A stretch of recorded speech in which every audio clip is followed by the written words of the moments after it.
on your personal computer, so share with your family members. So now I would like to introduce the first speaker of this afternoon, the Connected Future Seminar, Mr. John Rutherford. He's an astrologer, host of In Touch. 现在呢，我们的宇宙一体万物关联中文字幕版全球首映式的专家研讨会即将开始。那大家根据我的镜头会看到我们的主持人 Lisa 已经开始介绍。是不是已经写在星空当中了呢？也让大家在场的各位贵宾呢感受一下它带来的一个非常特别的能量。这样。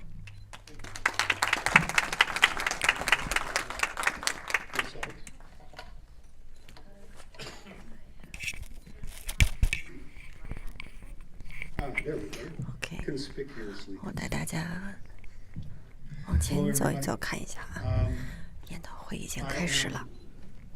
Not the current host of In Touch, that was a few years ago. And I no longer have a radio show or am doing much in the realm of astrology because I'm trying to effectively be as retarded as I can. It's not easy. It's not happening yet. You try to get out like in The Godfather and they just reel you back in. I've been an astrologer since 1971. Most people think, well, gee, astrology is that horoscope stuff out of the newspapers. And I agree. It's horrible because you're looking at the wrong sign. But then what is a sign? Well, let's do a monstrous dial back. Start with, who am I? And this is for every individual in the room. Do any of you know what time of day it is? Is it daytime or is it nighttime? How many of you know whether it's daytime or nighttime? A couple of you got it right? Okay. How do you know? And you're correct, it's daytime. That bright, ugly thing is above the horizon. We call it the sun, our star. And there's a world of difference whether it's daytime or nighttime. Everything changes. When the sun comes above the horizon, it starts to ionize the atmosphere. How do we know? We feel it, we sense it. And it's not just the visual senses that we deal with. We deal with all of this with our whole body and every cell therein. So, okay. How do we? Nope. There we go. Back one. There we go. Did you know there's a new moon today? Or tomorrow, more specifically. Oh, that's a misnomer. Because it's still not new. It's the dark of the moon. This chart was calculated for 3 o'clock this afternoon. We're very close to moon set, as you can see on the right. That is the symbol of the moon, and then this circle with the dot in the center is the sun itself. How many of you knew that it was a new moon today? Did you feel it?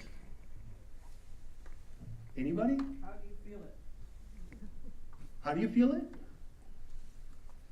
Did you feel it? That's what I'm asking. Did you feel it? And I hear no's. And I'm going to say, sorry, you're wrong. Everybody felt it. I have watched for decades the exact time of a new moon, for example, for around 10 to 15 minutes. All the birds in the trees get quiet. All the insects stop chirping. How did they know? They just felt it. They don't see it, but they feel it to their core.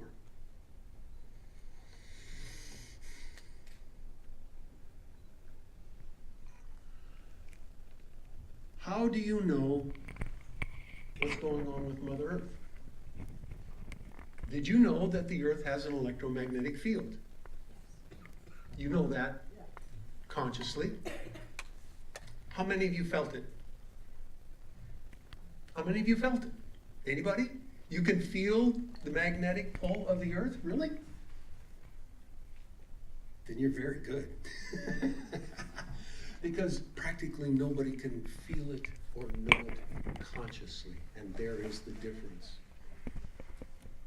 The electromagnetic field is quite powerful because the Earth is so massive. But for all practical purposes, no, we are never conscious of it. And yet I want to point out one simple, stunning observation from 1974. Scientists at the Lawrence Livermore Laboratory discovered that it's not the neurons, but the fluid that surrounds the neurons for every nerve in our nervous system. And when you induce a change in the magnetic field, you can change the synaptic firing rate, meaning that gauge that tells how fast you are thinking and processing data. You can change that synaptic firing rate up to 50% at 1/10 of a microgauss change. That's 10 billion times more faint than the power of the Earth's magnetic field. And we are still processing information. We feel it. We feel our extended environment. This goes to the extent that sharks hunt by feeling the currents of the fluid going through the gills of a fish buried up to a foot to a meter below the surface of the sand in the bottom of the ocean. A change in magnetic field on the land itself will have whole migratory flocks of birds change their course. They felt the mountain. We've known for decades that if you come to the edge of any large body of water, there is an ionic change along the edge of all of these bodies of water. There is an electromagnetic current. Go to the beach, get chill. How do you know? Well, I just feel better. Were you conscious of it? No, I was only conscious of the sunburn I got. Okay? So we are processing information far, far more subtle than anything we could ever hope to be conscious about. So what's that? Anybody? That's our first compass.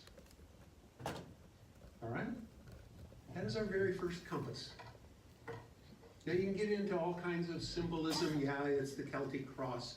It's the combination of spirit and earth. The spirit being the symbol, pardon me, circle being the symbol of the spirit, and the cross being our connection with our environment. This is how we get, pun intended, oriented. And I'll get into that a little more as we go. What do we normally fixate on?